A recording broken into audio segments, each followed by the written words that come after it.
கட்சிக்கு இவர் வேண்டும் என்று நினைத்தால் இவருக்கு மிக முக்கியமான பொறுப்பு கட்சியில் தரப்பு. யாருக்கு? அண்ணாமலைக்கு. இல்லை கட்சி இவர் வேண்டானால் ஆட்சியில் பங்கு என்றால் இவர் பிரதம மந்திரி அலுவலகத்தில் இணையமைச்சர், இவருக்கு கீழே சிபிஐ வரும். நிற்க மாட்டேன் அப்படின்ற எடுத்த முடிவுக்கு காரணம் என்ன? அதிமுக போனது தான் அதனுடைய வெறுப்பாக இருக்கும். இல்லை, ரெண்டு விதமாக இருக்குது. ஒன்று, ஜெயிச்சா காரணம் அவங்கனால தான் ஜெயிச்சேன்னு ஒரு வாசகம் வரும். இரண்டாவதாக அப்படி ஜெயிக்கிறப்ப அதன் பிறகு இன்னொரு எம்எல்ஏவாக இருப்பதை விட அமைச்சரவையில் வருமா, மெஜாரிட்டி வந்தால் அமைச்சரவையில் சேர முடியாது. அமைச்சரவையில் சேர்ந்தாலும் நயினார், வானதி, எல்முருகனும் நிற்கலான் இருக்கேன்னா இந்த தொகுதிகள் கொங்குலியே எடுத்திருக்காங்க. அண்ணாமலையை பொறுத்த வரைக்கும் பகல் இரவு கிடையாது. என் குழந்தைய நான் 3 மாதம் பார்க்கல, 6 மாதம் பார்க்கல அப்படின்னு அவர் இதுக்கு போனார். அதனால இறங்கிட்டா செய்வார். அவங்களுடைய டெல்லியுடைய பார்வையில் நிச்சயமாக அண்ணாமலை இல்லைன்னா தமிழக பாஜக இல்லைன்னு இருக்கு. இந்த கடந்த 15 நாளில் மாத்திரம் 22,000 மீட்டிங்கள் உங்களுக்கு இது பொது வீதி மீட்டிங்னு போட்டு காட்டியிருக்காங்க.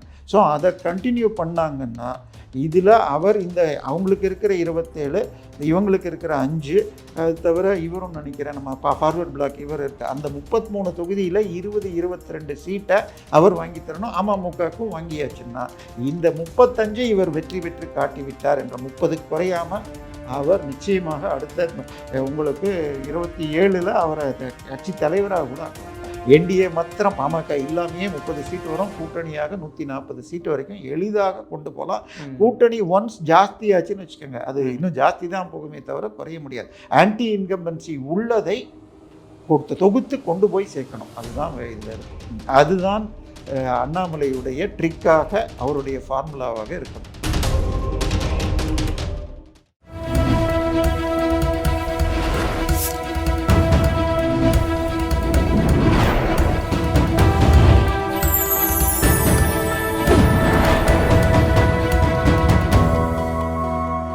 சேனல் 5 தமிழ் நேயர்களுக்கு வணக்கம்.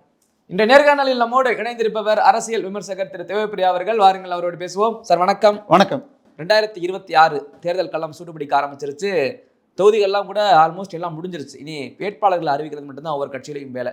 இப்போ இந்த என்டிஏ கூட்டணியில் பாஜகவிற்கு 27 தொகுதிகள், ரொம்ப அதாவது 50 கொடுப்பாங்க, 60 கொடுப்பாங்க அப்படிலாம் நிறையா பேசணும். கடைசியாக 27 தான் அப்படின்றத குறிப்பாக 4 தொகுதிகள் தனி தொகுதியும் சேர்த்து கொடுத்துருக்காங்க. இதில் 27 அப்படின்றது பாஜகவுக்கு வெற்றி எண்ணிக்கையாக இருக்குமா? இல்லை, 27 கம்மியாக ஜாஸ்தியாங்கிற கேள்வியில் பார்த்தா நம்ம இது எல்லாமே 2024 தேர்தல் அடிப்படை வச்சு பார்க்கணும். ஆமாம், 2024 அவங்க 23, இவங்க 21. சரி, எப்பயுமே எம்பி எலெக்ஷன்னா பிஜேபி கொஞ்சம் அதிகம் வரும்னு சொல்லி 18ன்னு குறைக்கிறோன்னு வச்சுப்போம். நம்ம சொல்கிறது ப்ராக்டிக்கலாகவே எடுத்துப்போம். அப்படி எடுத்துக்கிட்டிங்கன்னா 2:3ன்னு பிரிக்கணும். 234 5ஆல் வகுத்தீங்கன்னு சொன்னால் உங்களுக்கு 42 இன்ட்டு இவங்களுக்கு 2 அவங்களுக்கு 3 84 சீட்டு என்டிஏக்கு வரணும். அதாவது என்டிஏங்கிறது அதிமுக, பாமக, அம்மா மக்கள் முன்னேற்ற கட்சி, இது இன்னும் 1-2 சின்ன கட்சி, இவங்க எல்லாம் சேர்ந்து வாங்கினது அந்த 21. அவங்களுக்கு 85 சீட்டு வந்துடணும். இப்போ எவ்வளோ வந்திருக்கு? நீங்கள் சொல்கிற 27, 18, 45, 45 இவருக்கு 11, 56, 56, 5, 61, 1-2 வச்சுக்கோங்க, மீதி 62, 63, 75 கொடுத்துருந்தால் ஓரளவு கரெக்டாக இருக்கும். எனக்கு வரும் செய்திகள் இன்னும் ஒரு 32 35 வரை தருவதற்கு தயாராக இருந்ததாகவும், ஆனால் சில சூட்கேஸ்கள் மாறி அது கடைசி நிமிடத்தில் எடப்பாடி சூட்கேஸ்களால் இப்பொழுதுள்ள தலைமையை சரிப்படுத்தி விட்டார்னு வருது. தெரியல. அடுத்தது சீட்டை பொறுத்த வரைக்கும் இவங்க திருப்பி இதே 2024 தான் பார்த்துருக்காங்க. அதாவது 24 அதிமுக பாஜக கூட்டினால் எவ்வளவு சீட்டு யார் யார் ஜெயிக்கிறாங்கன்னு அதுக்கேற்ற மாதிரி பண்ணியிருக்காங்க. இன்னொன்று என்ன ஆகும்னு பார்த்தா, பாமக என்ன போன தடவை பார்த்தீங்கன்னா தமிழ்நாட்டிலேயே அதிக ஓட்டில் ஜெயிச்சது திரு பெரியசாமி தொகுதி. அதில் எதிர்த்து நின்னது பாமக. அப்புறம் திருப்பூரில் அதே மாதிரி ஏதோ ஒரு தொகுதி. ஸோ அதெல்லாம் இப்போ எனக்கு வேணாம். அந்த 23 அவர் குறைச்சிக்கிட்டதில் எனக்கு அங்கெல்லாம் வேணாம், நான் இருக்கிற இடத்துலையே கொடுத்துருங்க அப்படின்னு சேலம், தர்மபுரி, திண்டிவனம், அவருடைய விருதாச்சலம் அந்த பெல்ட்டில் வாங்கிட்டு 2 மெட்ராஸ் வாங்கியிருக்காரு. இதில் ஒரே ஒரு வருத்தம் என்னன்னு சொன்னால், அதிமுக அமைச்சர்கள் சீட்டெல்லாம் அதிகமாக பயந்து ஓடி இருக்காங்க. இப்போ சென்னையை எடுத்துக்கிட்டிங்கன்னா மாசு சீட்டு பாமக கொடுத்துட்டாங்க, ஆவடியில் நாசர் சீட்டு இவருக்கு கொடுத்துட்டாங்க. ஸோ இது மாதிரி இவங்களுக்கு தமிழ் மாநில காங்கிரஸ் கொடுத்த 5ல் 3 வந்து சக்கரபாணி தொகுதி, இந்த தொகுதின்னு அமைச்சர்கள் தொகுதி, இவர் ஏவாவேலு தொகுதி பாஜக, இந்த மாதிரி முக்கிய காந்தி தொகுதி தமாகவுக்கு. ஸோ இந்த மாதிரி பண்ணியிருக்காங்க. இன்னும் சொல்ல போனால் சில அமைச்சர்களை இரட்டை இலை சந்திச்சிருந்தால் காந்தி தொகுதி, ஏவவேலு தொகுதியெலாம் நல்ல ஃபைட்டு கொடுத்துருக்கலாம். ஈவன் போன முறை 2024 கூட்டினாலே வெறும் கம்மி லீடுல தான் ஏவவேலு ஜெயிக்கிறார். ஆனால் அண்டர்ஸ்டாண்டிங் இருக்கா? ஏன்னா நீங்கள் எங்களை எதுக்காமல் போட்டால் நாங்கள் உங்கள் ஆளுங்களை எதுக்காமல் விடுவோன்னு பங்காளிகளுக்குள்ள உண்டு. ஸோ இப்போ இந்த 27 சீட்டை நம்ம எடுத்து பார்த்தா அதில் 14 தொகுதிகள், அதாவது 7 தொகுதிகள் கொங்கு பெல்ட். அதில் 2 பொது தொகுதி ரிசர்வ் தொகுதி இருக்குது. ஒன்று ராசிபுரம், இன்னொன்று அவினாசி. அவினாசி வந்து அங்கே தனபால் நின்ன தொகுதி. அவர் மகன் வந்து இப்போ தாவேக்காவே எங்கேயோ போய் சேர்ந்துருக்காரு. அவருக்கு வேறு ஏதாவது போஸ்ட் தரோன்னு சரி கட்டியிருக்காங்க, எம்பி ஏதாவது தரேன்ட்டு. ஸோ அந்த இடத்த இந்த 2ல் 1 எல்முருகன் நிற்பாருங்கிறது எதிர்பார்க்கப்படுது, ராசிபுரமும். பட் ராசிபுரமும் திமுக பெண் அமைச்சர் தொகுதி சரியா இப்பொழுது. ஸோ அந்த 7 அப்படியே ஜெயிக்கிறதுக்கு வாய்ப்புகள் அதிகம். 6 எளிது ராசிபுரம் ஒர்க் பண்ணால் வந்துடலாம் கொங்கை பொறுத்த வரைக்கும். சென்னையை பொறுத்த வரைக்கும் மயிலாப்பூர், ஆவடி 2மே வாய்ப்புள்ள தொகுதிகள். ஆனால் உழைப்பு தேவை. அதாவது 2016 ஜெயலலிதா இருந்த பொழுது இவர் மாஃபை பாண்டியராஜன் ஜெயிச்சார். இது இப்போ நாசர் இருக்கிறார். பட் நாசர் மீது மிகப்பெரிய அதிருப்தி இருக்குது. கல்லெடுத்து உள்ளூரில் அடித்ததுலேருந்து எல்லாமே இருக்கிறதுனால இது வாய்ப்புள்ள தொகுதி. யார் நிற்க வைக்கிறாங்கன்னு தெரில. மயிலாப்பூரை பொறுத்த வரைக்கும் தமிழிசை என்று சொல்கிறார்கள். என்ன உறுதியாயிருச்சு அவங்க தானே? இல்லை, என்னை பொறுத்த வரைக்கும் அவங்க தென் தமிழ்நாடு போயிட்டு இங்கே வினோத் செல்வம் யாராவது நின்னா இன்னும் அதிக வாய்ப்பு இருக்கும். வினோத் மத்திய சென்னையில் நின்று அதிமுக கூட்டணிக்கு டெபாசிட்டே போச்சு. ஸோ அதே மாதிரி பாமகவில் மெட்ராஸில் கொடுத்துருக்கிற சீட்டுன்னு பார்த்தால் பெரம்பூரும் சைதாப்பேட்டு மாசு சீட்டு. பெரம்பூரில் விஜய் நிற்கலாம். ஸோ அந்த 2மே அவங்களுக்கு அடி. அமமுகவுக்கு பூந்தமல்லி கொடுத்துருக்காங்க, அதுவும் கஷ்டம் மெட்ராஸை பொறுத்த வரைக்கும். ஸோ விஜய் பிரித்தா அந்த ஓட்டுகளை வச்சு மெட்ராஸில் ஜெயிக்க முடியும்னு வீக்காக இருக்கிற சீட்லலாம் அதிகமாக போட்டி போட்டிருக்காங்க. ஏன்னால் மத்திய சென்னையும் தென் சென்னையிலையும் டெபாசிட் இழந்தார்கள் அதிமுக. ஸோ ஈவன் இதுலேயும் டெபாசிட் போச்சுன்னு நினைக்கிறேன், அங்கே திருவள்ளூர்லேயும். ஸோ அப்படி இருக்கிறப்ப அதே கன்னியாகுமரியில் 4 சீட்டை ஒதுக்கிட்டு 6ல் தளவாய் சுந்தரம் 1 சீட்டை தவிர 5 கொடுத்துட்டாங்க. அந்த 5ல் 4 வந்து கிறிஸ்துவ பெரும்பான்மை. இப்போ நீங்கள் 2 கிறிஸ்துவ எம்பியை வச்சுருக்கீங்க. அப்படி இருக்கிறப்ப கிறிஸ்துவ மக்கள் மேலே உங்களுக்கு நம்பிக்கை இல்லையா? கண்டிப்பாக. ஏன்னா மாட்டேன்னு சொல்ல முடியாது. ஏன்னா கன்னியாகுமரி பாஜக கோட்டைன்னு எடுத்திருக்காங்க. இவர் எம்ஆர் காந்தி வெற்றி பெறலாம். விளவங்கோட்டில் அவங்களுடைய சுய செல்வாக்கில் விஜயதாரணி ஜெயிக்கலாம். மீதி 2 ரொம்ப கஷ்டம்.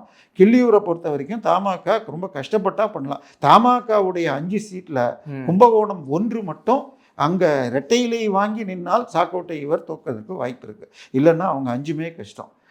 இது பாமகவை பொறுத்த வரைக்கும் 18, இவங்க 27ல் 14 எளிதாக வெற்றி பெறலாம். விளவங்கோடு போன்ற 1-2 தொகுதியை சேர்த்துக்கிட்டா 15, 16 வரைக்கும் போக எளிதான வாய்ப்பு இருக்கு.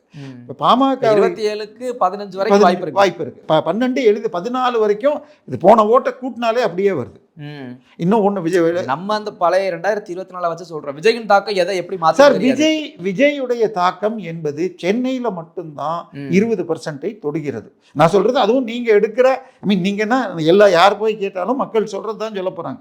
அது நான் சொல்றது இவங்க பண்றதெல்லாம் விட்டுருங்க. லோக்கல் இது காசுக்காக கணிப்பு எடுக்கிறது. ஸ்பிக் மீடியா எடுத்ததாக இருக்கட்டும், ஜேவிசி எடுத்ததாக இருக்கட்டும், ஐஏஎன்எஸ்னு ஒன்று எடுத்தாங்க. அந்த 3 செய்திலையும் பார்த்தா கூட தமிழகத்தில் கிட்டத்தட்ட இப்போ ஒரு 25 தொகுதியில் சென்னையை ஒட்டி அர்பன் தொகுதிகளில் வாய்ப்பு வந்து இது 20லேருந்து 25, ஒரு 5 தொகுதியில் 30 தொடுகிறார்கள். பட் இது எல்லாம் ஓட்டாக மாறுமா? ஏன்னா இதில் எத்தனை பேருக்கு நீங்கள் சொல்கிற அந்த ஜென்சிக்கு எத்தனை பேருக்கு ஊரில் ஓட்டுருக்கு, இங்கே இருக்குன்னு பார்க்கணும். புதன்கிழமை தேர்தல் வச்சா எத்தனை பேர் ஊருக்கு போவான்னு தெரியாது. இன்னொன்று, இப்போ உதாரணமாக விருகம்பாக்கத்தை எடுத்துப்போம். விருகம்பாக்கத்தில் இந்த பக்கம் அவங்க எக்ஸிஸ்டிங் எம்எல்ஏ பிரபாகர் ராஜா கொடுக்குறாங்க, அந்த பக்கம் இது முன்னாள் அமைச்சர் பெஞ்சமினுக்கோ அல்ல விருகை ரவியோ நிற்கிறாரு. இப்போ இதில் இருந்து யாரையாவது நிற்க வச்சா மக்கள் ஒரு 3ஆம் நபரை போடுவார்களா? இதை பார்க்கணும். ஸோ இந்த மாதிரி So, விஷயங்கள் இதெல்லாம் வச்சு பார்க்கும்போது 15 வரைக்கும் என்டிஏ கூட்டணிக்கு அந்த பாஜக பாஜக தனியாக 15 வரும், பாமக தனியாக 12லேருந்து 13 வரும். ஏன்னா அவங்க டார்கெட் பண்ணி எடுத்திருக்காங்க. ஆமா, ரொம்ப இது சென்னை 2ம் வராது. இது மீதி 12 ரொம்ப எளிதாக இருக்கு. இன்னும் 1 2 அதிகப்படலாம். 12 16 28 வரும். இவங்க 11ல் 5 வரைக்கும் ரொம்ப எளிது அமமுகக்கு. ஸோ அதுக்கப்புறம் இவருக்கு 1க்கு மேலே வாய்ப்பு இல்லை. தமாகவை பொறுத்த வரைக்கும் ஒரு கிள்ளியூர் அவருடைய பலத்தில் அங்கே ஜெயிச்சாலே உள்ளே இருக்கு. இதில் இன்னும் ஒன்று சொல்லணும். அண்ணன் இவர் காரைக்குடி தொகுதி அண்ணன் சீமானுக்கு மிகுந்த டஃப்பாக இருக்க போகுது. அங்கே கார்த்தி சிதம்பரத்துக்கு மிக நெருக்கமான மாங்கோடி நிற்கிறார். அவருக்கு உள்ளூரில் பெரிய கெட்ட பேர் கிடையாது. தாவேகாவில் உள்ளூரில் டாக்டர் பிரபுவும் மிகவும் பிரபலமானவர். அவங்க 2 பேரும் 2 பெருவி சமூகத்தை சேர்ந்தவர்கள். இவர் காரைக்குடி செட்டியார் சமூகத்தை இவர் கொண்டு வருவார். இவர் நாடார். ஸோ 4 பேரும் 4 விதமாக இழுக்க போகிறாங்க. வாய்ப்பு காரைக்குடியும் பரபரப்பாக தான் இருக்கும். பரபரப்பாக தான் இருக்கு. ஓகே சார், இவ்வளவு பேசணும். பாஜக மற்றெல்லாம் தாண்டி பாஜகவின் முக்கிய நபராக பார்க்கப்படும் அண்ணாமலை அவர்கள் தேர்தலில் நிற்க மாட்டார் அப்படின்ற மாதிரியான செய்திகள் தான் வந்துகிட்டு இருக்குது. இல்லை, அவர் நிற்பதாக அவருக்கு எண்ணமே இல்லை. ஆரம்பத்திலேருந்து அது தெளிவு பண்ணிட்டு இருக்கார். ஆனால் மேலிடம் சொன்னால் நிற்பதுன்னா டெல்லி மத்திய கட்சி என்று சொன்னால் நான் முடிவெடுக்கக்கூடாது, அவங்க சொன்னால் கேட்குறேங்கிறது அவங்க கட்சி பாலிசி. ஆனால் இதில் ஜெயிக்கிறார், நாளைக்கு கூட்டணி மந்திரி வந்தாலும் அவர் அவங்களுக்கு கீழே இருக்கணும். இல்லை எல்முருகன் மற்றும் வானதி ஸ்ரீனிவாசன் அல்லது இங்கே நயினாரோட 4ஓட 1ன்னு சேரணும். அதனால அதை விட இப்போ என்னன்னா மத்தியில் டெல்லியை பொறுத்த வரைக்கும் இந்த தேர்தலை விட அவங்களுக்கு முக்கியம் 29. போன முறை அவங்க 400 ஜெயிப்பேன்னு சொல்லிட்டு கடைசியில் 290 டச் அண்ட் கோல போய் அவங்க 240க்கு குறைஞ்சிட்டாங்க. அதுலேயும் 2 ஸ்டேட் தான் 3 ஸ்டேட் தான் பெருசாக கால வாரினது. ஒன்று மகாராஷ்டிரா, அதை திருப்பி பிடிச்சிட்டாங்க. 2வது இது ஹரியானா, அதையும் ஓரளவு திருப்பி பிடிச்சிட்டாங்க. ஹரியானாவில் 10க்கு 5 தான் ஜெயித்தாங்க. பட் இதில் ஜெயிச்சிட்டாங்க சட்டசபையில். 3வது உத்தரப்பிரதேசம். உத்தரப்பிரதேசில் 81 சீட்டில் 33 34 தான் ஜெயித்தாங்க. ஸோ அப்போ அவங்க அங்கே தான் 50, அவங்க இன்னொரு 30 சீட் எடுக்க முடியும். ஸோ அவங்களுடைய கான்சன்ட்ரேஷன் அடுத்த 3 வருஷத்துக்கும் யூபியாக இருக்கும். இப்போ இந்த தேர்தல் முடிந்த பிறகு 27ல் குஜராத் மறு தேர்தல் வருகிறது. குஜராத்தை திரு ராகுல் காந்தி மிகப்பெரிய அளவில் கணக்கு பார்க்குறார். ஏன்னா அது நேராக 1-to-1 ஃபைட் காங்கிரஸ் வர்சஸ் இது. ஸோ குஜராத்தை பார்ப்பதற்காகவும் உத்தரப்பிரதேசத்தை ஜெயிக்கிறதுக்காகவும் மத்திய பாஜக பல அமைச்சர்களை வெளியில் அனுப்பிச்சிட்டு புதிய அமைச்சர்களை கொண்டு வார்கள். கிட்டத்தட்ட அமித்ஷா கூட ஓய்வெடுக்கப்பட்டு குஜராத் யூபி எலெக்ஷனை பார்க்க வேண்டும். ஏன்னா அவருக்கு மிகப்பெரிய பொறுப்பு கொடுக்கப்படலாம். ஸோ அப்போ அங்கே யாரை சேர்த்துக்க போகிறாங்க? ஏன்னா இப்போ தான் இதுக்கு எதுக்கு யாருங்க தலைவர் காங்கிரஸ் கட்சிக்கு? எதுக்கு அகில இந்தியாவில் இவர் தான் மல்லிகார்ஜுன கார்கே. இல்லை, அவரை விட்டுருங்க. அவர் டம்மி. அவர் இது இப்போ ரிமோட் சுவிட்ச் 85 வயசு. அதுக்கு அடுத்தது இருக்கிறவரும் ராகுல் அங்கிளும் 55 வயசு ஆயிடுச்சு. விஜய்க்கும் 52 வயசு ஆயிடுச்சு. உதயநிதிக்கும் 51 வயசு ஆயிடுச்சு. இவங்களெல்லாம் ஜென்சின்னு சொல்ல முடியாது. ஆனால் பாஜக மோடி அமித்ஷா இருந்த வரைக்கும் என்ன அவங்க சொல்லுவாங்கன்னா, இந்த குஜராத்திக எந்த ஒரு பெரிய ஆளையும் வர விட மாட்டாங்க. அதனால தான் 4 எம்பி இருக்கிற இமாச்சல் பிரதேச சேர்ந்த நட்டாவை தலைவராக போட்டாங்க. ஆனால் இப்போ 45 வயதான பீகாரை சேர்ந்த நிதின் நபீனை கொண்டு வந்துட்டாங்க. ஸோ அடுத்த தலைமுறையை நோக்கி கட்சி தங்களுக்கு பின்னால் ஒரு இது பண்ணணும். இப்போ அவர் தனக்கு தேர்ந்தெடுக்கிறப்போ, ஏன்னா இப்போ இது நடக்கிறதுனால், ஈரான் போர் நடப்பதால் இன்னைக்கு தினமணி பார்த்தீங்கன்னா கிட்டத்தட்ட 7 8 பெரிய பெரிய நாடுகளில் கிட்டத்தட்ட லாக்டவுனுக்கு சமமான வழியில் சிக்கல்கள் வருகிறது. வாரத்துக்கு 2 நாள் 3 நாள் அலுவலகம். இது பக்கத்தில் பாகிஸ்தானில் 4 நாள், இலங்கையில் 3 நாள்னு மாற்றியாச்சு. ஸோ இது போன்ற சூழ்நிலைகள் வர்றதுனால உங்களுக்கு கட்சி சீரமைப்பு முடியல. ப்ளஸ் பார்லிமெண்ட்டும் நடந்துட்டுருக்கு. பார்லிமெண்ட் செஷன் முடிஞ்ச பிறகாக கட்சி சீரமைப்பு ஒரு பக்கம், ஆட்சி சீரமைப்பு. இதில் கட்சிக்கு இவர் வேண்டும் என்று நினைத்தால் இவருக்கு மிக முக்கியமான பொறுப்பு கட்சியில் தரப்பு அண்ணாமலைக்கு. இல்லை கட்சி இவர் வேண்டானால் ஆட்சியில் பங்கு என்றால் இவர் பிரதம மந்திரி அலுவலகத்தில் இணையமைச்சர். இவருக்கு கீழே சிபிஐ வரும். சிபிஐ வந்தால் என்னெல்லாம் கேஸ் வருது? இப்போ சமீபத்தில் என்ன வந்திருக்கு? நேற்றுக்கு என்ன வந்திருக்கு? நேரு பேரில் ஏன் வழக்கு போடலன்னு வந்திருக்கு. அதுக்கு நேற்று இவர் நம்ம கோயம்புத்தூர் இந்த பக்கம் யார் வேலுமணியுடைய கேஸில் ஐடிஏ நடவடிக்கை எடுக்கலன்னு சொல்லி அந்த வழக்கு நம்ம அரப்பூர் ஜெயராமனுடைய வழக்கு இருக்கிறது. மின்மாற்றி வழக்கு, அதாவது டிரான்ஸ்ஃபார்மர் வழக்கு. ஸோ இது எல்லாமே அவருக்கு கீழே வரும். பிரைம் மினிஸ்டர் ஆஃபீஸில் இந்த மினிஸ்டர் என்று ஜூனியர் இணையமைச்சர் என்று கொடுத்தால் அவருக்கு கீழே பார்லிமெண்ட்டும் வரும்.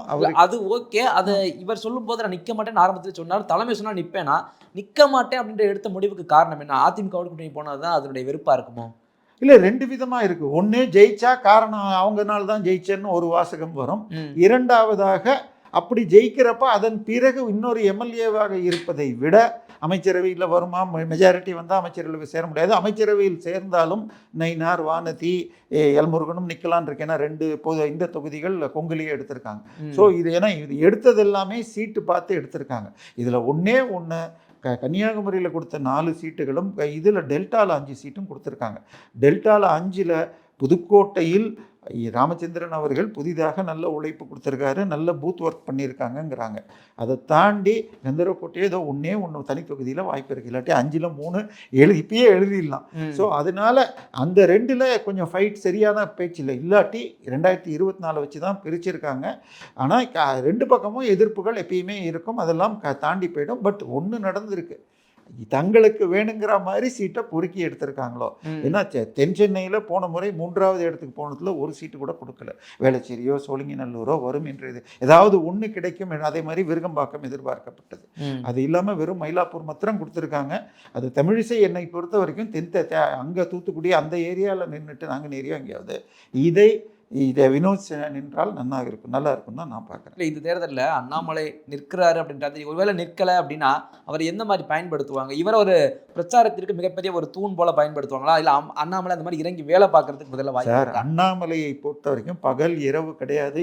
என் குழந்தைய நான் 3 மாதம் பார்க்கல, 6 மாதம் பார்க்கல அப்படின்னு அவர் இதுக்கு போனார்.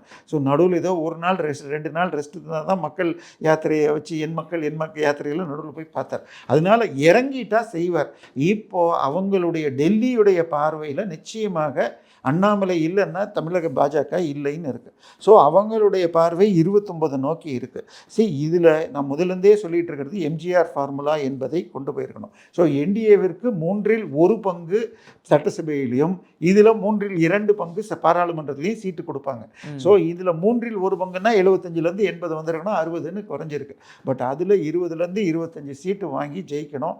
அதற்குரிய பலத்தை உருவாக்கணும். என்னை பொறுத்தவரை அவர் மத்திய அமைச்சரோ அல்லது துணை பொதுச் செயலாளர் பதவியை வாங்கிக்கிட்டு அவர் தமிழக பாஜக தலைவராக கூட இந்த தேர்தல் முடிஞ்ச வரைக்கும் வந்துடலாம். வாய்ப்புகள் மிக அதிகம். அதுக்கு வாய்ப்பு இருக்குது. அதுக்கு அவர் செய்ய வேண்டியது, இந்த தேர்தலில் இப்போ அவர் சக்தி கேந்திரான்னு சொன்னால் இந்த கடந்த 15 நாளில் மாத்திரம் 22,000 மீட்டிங்கள் உங்களுக்கு பொது வீதி மீட்டிங்னு போட்டு காட்டியிருக்காங்க. ஸோ அதை கண்டினியூ பண்ணாங்கன்னா இதில் அவர் அவங்களுக்கு இருக்கிற 27, இவங்களுக்கு இருக்கிற 5, அது தவிர இவரும் நினைக்கிறேன் நம்ம ஃபார்வர்ட் பிளாக் இவர் இருக்க அந்த 33 தொகுதியில் 20-22 சீட்டை அவர் வாங்கி தரணும். அமமுகவுக்கும் வாங்கியாச்சுன்னா கிட்டத்தட்ட 35 அவங்களுக்கு வரும். பாமகவை எந்த பக்கமும் சேர்க்க முடியாது, இங்கேயும் போவாங்க அங்கேயும் போவாங்கங்கிற கதை. இந்த 35 இவர் வெற்றி பெற்று காட்டிவிட்டார் என்ற 30 குறையாமல் அவர் நிச்சயமாக அடுத்த உங்களுக்கு 27ல் அவரை கட்சி தலைவராக கூட ஆக்கலாம். ஓகே சார், இதில் இப்போ பிஎல் சந்தோஷ் வந்திருக்காரு வேட்பாளர்களை அறிவிக்கணும் அப்படின்னு சொல்லிட்டு. ஒருவேளை இவங்க எதிர்பார்க்குற வேட்பாளர்லாம் ஏற்கனவே சூஸ் பண்ணியிருப்பாங்க கண்டிப்பாக. ஒருவேளை சில பேர் ஒரு தொகுதியும் எனக்கு வரணும் உனக்கு வரணும் இந்த போட்டிகள் இருக்கும்ல, இந்த மாதிரி தொகுதிகளை மாற்றி கொடுக்கும் பட்சத்தில் அது ஒரு வெறுப்பு மாதிரி உள்ளடி வேலைகளுக்கு வாய்ப்பு இருக்கா? அதை தாண்டினுடைய கேள்வி என்னன்னா, அதிமுக பல இடங்களில் பாஜக வெற்றி பெறுவதை விரும்பலை அப்படின்னு ஒரு தகவலுமே வருதே. இல்லை, இதெல்லாம் திமுக பரப்புகிற விஷயங்கள். பாஜகவை பொறுத்த வரைக்கும் கட்சி தலைமை சொல்லிவிட்டால், அது வரைக்கும் என்ன பேசினாலும் என்ன உடன்பாடு இல்லை என்றாலும் தலைமை சொல்லிவிட்டால் ஒன்று சேர்ந்துடும். அது காங்கிரஸ் கட்சியில் தான் இதெல்லாம் இருக்கும். அது கூட ஓரளவுக்கு தேர்தலில் சேர்ந்துருவாங்க. எங்கே சிக்கல் வரும்னா கூட்டணிகளில் இப்போ உடன்பாடு இல்லைன்னா, இப்போ பாண்டிச்சேரி எடுத்துக்கோங்க, கூட்டணி இருக்கு, இண்டி கூட்டணின்னு சொல்கிறாங்க. ஆனால் இன்னைக்கு இந்த தமிழ் இந்துவில் நாங்கள் சில இடங்களில் திமுகவை எதிர்த்து ஃப்ரெண்ட்லி ஃபைட்டுன்னு காங்கிரஸ் ஸ்போக்ஸ்மேன் நேற்று சொன்னதாக செய்தி இருக்கிறது. அப்புறம் என்ன கூட்டணி 16-14ன்னு பிரிச்சுக்கிட்டோம் அப்படின்னு சொல்லிவிட்டு திமுகவை எதிர்த்து சில இடங்களில் நட்பு ரீதியான ஃபைட்டு அப்படின்னு இருக்காங்க. ஏன்னா போன தேர்தல்லையே 2021 தேர்தல்லையே காங்கிரஸ் வெறும் 2 இடத்துல தான் ஜெயிச்சிருக்கு. திமுக 6 இடத்துல ஜெயிச்சிருக்கு. ஸோ உள்ளடி செஞ்சு காலி பண்ணியிருக்காங்கிற இருக்குது. அதனால தான் அந்த நேரத்தில் நாராயணசாமி கொஞ்சம் திமுகவோட ரொம்ப அட்ஜஸ்ட் பண்ணிட்டான்னு இப்போ சீட்டு கூட கொடுக்கல. சரி, காங்கிரஸை பொறுத்த வரைக்கும் திமுக மேலே நம்பிக்கையே இல்லாமல் இருக்கிறார்கள். அது அந்த கூட்டணி இது மாதிரி போய் 2011 மாதிரியோ இல்லாட்டி 1980 மாதிரியோ அவர்களே ஒரு வரி பிச்சு கொண்டு, ஏன்னா நேற்றுக்கு பார்த்தீங்கன்னா திருமாவளவன் வந்து கமலஹாசனை பாராட்டியிருக்கார். இது அவர் டார்ச் லைட்டு கேட்டு நிற்கலன்னு கரெக்டு தான் அப்படின்னு சொல்லியிருக்கார். அப்போ திமுகவை சொல்கிறார், சின்ன கட்சிகளை மதிக்கலன்னு திமுகவை இன்சல்ட் பண்ணிக்கிறார். ஸோ இது எல்லாமே அங்கே அதே மாதிரி இவரும் சண்முகமும் எங்களுக்கு உடன்பாடு இதில் ஏற்பு இல்லை, ஆனாலும் ஏற்றுப்போகிறோம் அப்படின்னு நேற்றுக்கும் அறிக்கை விட்டுருக்கார். ஸோ அவங்கவுங்க எங்கள் தொகுதியை தான் பார்த்துப்பேன்னு சொல்கிறாங்க. அங்கேயும் பல இடங்களில் அங்கங்கே ஏன்னா கம்யூனிஸ்ட் எம்பி இருக்கிற எம்எல்ஏ இருக்கிற இடத்துல அவங்களால எதுவும் செய்ய முடியல. வேலை ஆகணும்னா பக்கத்து தொகுதி அமைச்சர்கிட்ட போய் தான் பண்ணிக்கிறாங்களே தவிர உள்ளூர் மக்கள். ஸோ அவங்களுக்கு அங்கே மரியாதை இல்லை. ஸோ 4 சிபிஐயில் 2 சிபிஎம்மில் 2 இருந்தால் கூட அவங்களே கூட இந்த முறை எதிர்ப்பை உள்ள சந்திக்கிறாங்க. ஸோ இங்கே அவங்க ஜெயிக்கிறதும் கஷ்டம் சார். சென்னையை பொறுத்த வரைக்கும் திமுக போன முறை 37 இந்த சென்னை மண்டலத்தில் 36 சீட்டு ஜெயித்தாங்க. இந்த முறை கிட்டத்தட்ட 12 சீட்டில் விஜய் கிட்டத்தட்ட 20-25% வாங்கினால் அதை அதிமுக அறுவடை செய்யுங்கிறது தான் அவங்க அதிகமாக. விஜயின் தாக்கம் அதிமுகவுக்கு பலம் வரும். ஏன்னா அவங்க வந்து 50 தாண்டினாங்க. அதே மாதிரி கொங்குல இவங்க எடுத்தால் தனக்கு யூஸ் ஆகும்னு நினச்சா கொங்குல வந்து பாஜக ப்ளஸ் அதிமுகங்கிறப்ப அவருடைய தாக்கம் அங்கே வந்து 10-12 தான் எல்லா சர்வேயும் சொல்லுது. அதனால விஜய் தாக்கம் திமுகவிற்கு அதிக தாக்கம் இருப்பதற்கு வாய்ப்பு இருக்கிறது. கர்நாடகா இதுலேயும் சொன்னால் உங்களுக்கு இதில் கன்னியாகுமரியில் கிறிஸ்தவர்களில் அங்கே மெஜாரிட்டி 4. ஆனால் அதில் 2 பிரியுது. ஒன்று பெர்னாண்டோ கிறிஸ்டியன்ஸ்னு சொல்லி மீனவர்கள், இன்னொன்று பிசி கிறிஸ்தவர்கள். பிசின்னா நாடார், பெருமளவில் நாடார் கிறிஸ்தவர்கள். அவங்க நாடார் கிறிஸ்தவர்கள் திமுகவோட இருக்கலாம். ஆனால் பெர்னாண்டோ கிறிஸ்தவர்களில் அதிகமானவர்கள் விஜய்க்கு போனால் 4 மேலும் 1-2 சீட்டு கூட பாஜக ஜெயிக்கிறதுக்கு வாய்ப்பு இருக்குது. ஸோ விஜய் அதிகமாக பிரித்தால் வாய்ப்பு அட்வான்டேஜ் என்டிஏ தான். என்டிஏ குறைஞ்சபட்சம் என்னுடைய கணக்கில் 125லேருந்து 130 வருது. அதில் அண்ணாமலை உழைத்தால் அவங்களுக்கே தனியாக முக்கியமான அவங்க முக்கிய அலைகளுக்கே 30 சீட்டு குறையாமல் வரும். ஓகே சார், இப்போ இந்த மாதிரியான சூழ்நிலையில் பாஜகவின் 27 முக்கியமான முகங்கள் நமக்கு தெரிஞ்சது டக்குன்னு சொல்லக்கூடியது டாக்டர் தமிழிசை சவுந்தரராஜன் அவங்க, நயினார் நாகேந்திரன், வானதி சீனிவாசன், இன்னும் வேற யாரு ஒரு முக்கியமான முகங்களாக பார்க்கப்படும்? இவங்கெல்லாம் வெற்றி பெறதுக்கு இல்லை. இதில் எல்முருகன் நிற்பாரு. ஆமாம், இது கருப்பு முருகானந்தம் தஞ்சாவூரில் நிற்பாரு. இது திருப்பூரில் இன்னொரு முருகானந்தம் அவரும் ஜெயிப்பார். கோயம்புத்தூரில் யார் 7 சீட்டு கொங்குல கொடுக்குறாங்க. அந்த 7மே மொடக்குறிச்சியில் யார் நிற்க வைக்கிறாங்கன்னு தெரியல. மொடக்குறிச்சி போன முறை அவங்களே கொடுக்குறாங்களா இல்லை மாற்றுறாங்களான்னு எனக்கு தெரியல. அங்கே யார் நின்னாலும் அந்த சமூகத்தை சேர்ந்தவரை நிற்க வச்சா ஜெயிக்க முடியும். ஸோ அந்த 7மே அப்படியே வெற்றி பெறுவதற்கு வாய்ப்பு இருக்கிறது. சென்னையை பொறுத்த வரைக்கும் இங்கே தமிழிசைங்கிறீங்க, அவர் தென்பகுதிக்கு போயிட்டு மாறினா வினோஜுக்கு கொடுக்கலாம். ஆவடி யாருக்கு கொடுக்குறாருன்னு தெரில. எனக்கு தெரிஞ்சு இவருக்கு அந்த வழக்கறிஞர் போன முறை நார்த் மெட்ராஸ் எம்பி தொகுதிக்கு பால் கனகராஜ் கொடுப்பாருங்களா என்னன்னு தெரியல. ஸோ அது நடக்கலாம். பட் ஆவடி ஈஸி கிடையாது. பட் நாசருக்கு எதிரான அலையை சரியாக பயன்படுத்தி கொண்டால் அதுவும் வாய்ப்பு இருக்கிறது. பட் சென்னையில் கொஞ்சம் ரொம்ப விட்டு கொடுத்த மாதிரி தான் எனக்கு தோணுகிறது. பட் இப்போ கூட்டணி என்றால் எல்லாமே இது பண்ண முடியாது. ஸோ நல்ல வாய்ப்பு இருக்குது சார். இதில் என்னுடைய கேள்வி என்ன அப்படின்னா, இது வரைக்கும் தனித்தொகுதி அப்படின்னாலே மெஜாரிட்டி ஷெட்யூல் கம்யூனிட்டியோட பலம் யாருக்கு இருக்கோ அவங்க தான் வெற்றின்ற மாதிரி இருக்கும். இப்போ இதில் மெஜாரிட்டி கொடுத்துருக்காங்க பாஜகவுக்கு. பாஜகவை எப்போதுமே வந்து ஷெட்யூல் கம்யூனிட்டிக்கு எதிரான ஒரு கட்சியாக தான் பார்க்கிறாங்க. இதுதான் நீங்க தமிழகத்தில் பரப்பப்படும் பொய்யான செய்தி. ஷெட்யூல் ஜாதியை சேர்ந்த ஒரு தலைவரையே கட்சி தலைவராகவே போட்டிருக்காங்க. அதனால இவங்களுக்கு இன்னொன்று சொல்ல போனால் முதல் முறை வெற்றி பெற்ற, அதாவது மொத்தத்தில் 18% SC ST சார். ஸோ 234 கிட்டத்தட்ட 44 வரும். ஸோ 44 16 என்னமோ இவங்க பிரித்து கொடுத்து பாதிக்கு மேலே வச்சுட்டு இருக்காங்க. இன்னும் சொல்ல போனால் ராகுல் காந்தி அவர்கள் சென்ற முறை ஒரு சிவப்பு புஸ்தகத்தை வச்சுக்கிட்டு இவங்க வந்தால் கான்ஸ்டியூஷனே மாற்றுவாங்கன்னு சொன்னது ஒரு பக்கம்.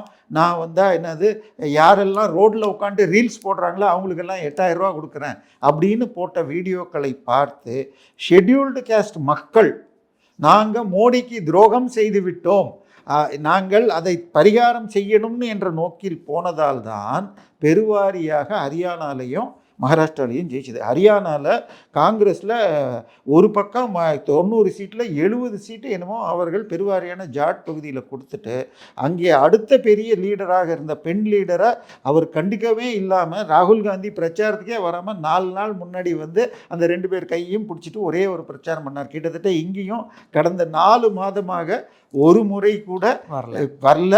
பேசியதாக ஃபோனில் பேசியதாகவோ கூட்டணிக்கு அமைந்ததுக்கு மகிழ்ச்சின்னு கூட போடல. ஸோ அவர் ஏதோ 1-2 பிரச்சாரத்துக்கு வரலாம், அப்படியே கேரளாவுக்கு வந்துட்டு ஒரு முறை கன்னியாகுமரிக்கு வரலாம். அது கூட கஷ்டம், ஏன்னா கேரளா 9ஆம் தேதி முடியுது, கன்னியாகுமரி 27 தான் நமக்கு வருது. அதனால் அவர் ஏதோ 1-2 தடவை வரலாம். கன்னியாகுமரியில் அவருக்கு 2-3 சீட் இருக்குன்னா அங்கே 1, சென்னையில் 1, அந்த மாதிரி ஏதாவது ஒன்று வரலாம். சார், அந்த கூட்டணியாக இல்லை. இன்னொன்று, மக்களிடம் சென்றால் பெண்களை பொறுத்த வரைக்கும் பாதுகாப்பு விஷயம் பெருசு. போன ஆட்சி போகிறதுக்கு 3 முக்கியமான காரணங்கள்: பொள்ளாச்சி, 2வது ஸ்டெர்லைட், 3வது சாத்தான்குளம். இப்போ இந்த ஆட்சி வந்து 28 பேர் லாக்அப் மரணங்கள் நடந்துள்ளது.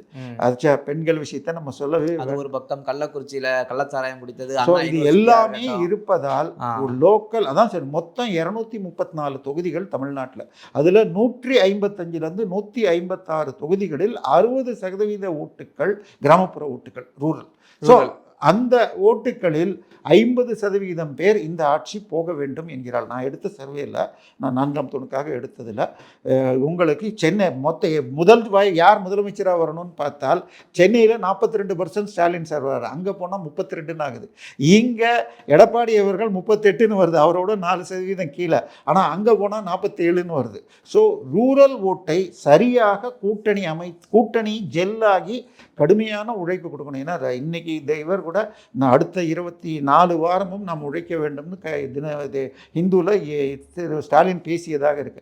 அதை அதிமுக எடுத்துக்கிட்டு பிரிப்பு ஓரளவுக்கு மகிழ்ச்சி தான் எல்லாருக்குமே இருக்கிறதுனால இதை தொடர்ந்து சென்றால் நிச்சயமாக என்டிஏ மாத்திரம் பாமக இல்லாமையே 30 சீட் வரும். கூட்டணியாக 140 சீட்டு வரைக்கும் எளிதாக கொண்டு போகலாம். கூட்டணி ஒன்ஸ் ஜாஸ்தி ஆச்சுன்னு வச்சுக்கோங்க, அது இன்னும் ஜாஸ்தி தான் போகுமே தவிர குறைய முடியாது. ஆன்டி இன்கம்பன்சி உள்ளதை தொகுத்து கொண்டு போய் சேர்க்கணும். அதுதான் இதில் இருக்கு. அதுதான் அண்ணாமலையுடைய ட்ரிக்காக, அவருடைய ஃபார்முலாவாக இருக்கணும். ஓகே சார், உங்களுடைய பல்வேறு கேள்விகளுக்கும் நேரத்தை ஒதுக்கி பதில் ரொம்ப நன்றி. தொடர்ந்து பேசுவோம்.